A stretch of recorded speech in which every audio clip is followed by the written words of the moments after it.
अस्सलामुअलैकुम नाज़रीन। नमाज की हर रकत में सूरह फातिहा से पहले और सूरह फातिहा के बाद बिस्मिल्लाह पढ़ने का हुक्म क्या है? मतलब नमाज की हर रकत में सूरह फातिहा से पहले बिस्मिल्लाह पढ़ना ज़रूरी होती है क्या? और सूरह फातिहा के बाद हर सूरत से पहले बिस्मिल्लाह पढ़ना ज़रूरी है या नहीं?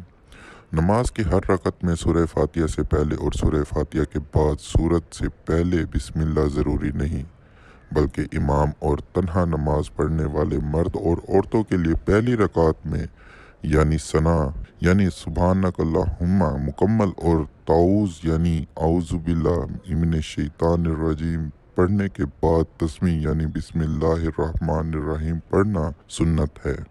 और पहली रकत के बाद बाकी तमाम रकतों में सूरह फातिहा की तिलावत से पहले सना और ताऊज़ के बगैर सिर्फ बिस्मिल्लाहिर्रहमानिर्रहीम पढ़ना सुन्नत है। मुक्तदी इमाम के पीछे पहली रकत में सिर्फ सना यानी सुबहानक अल्लाहुम्मा मुकम्मल पढ़कर खामोश रहेगा, क्योंकि मुक्तदी के लिए इमाम की इक्तदा में किरत जायज़ नहीं। ताऊज़ यानी औज़ु बिल्लाहि मिनश्शैतानिर्रजीम और तस्मीह यानी बिस्मिल्लाहिर्रहमानिर्रहीम किरत के ताबे हैं।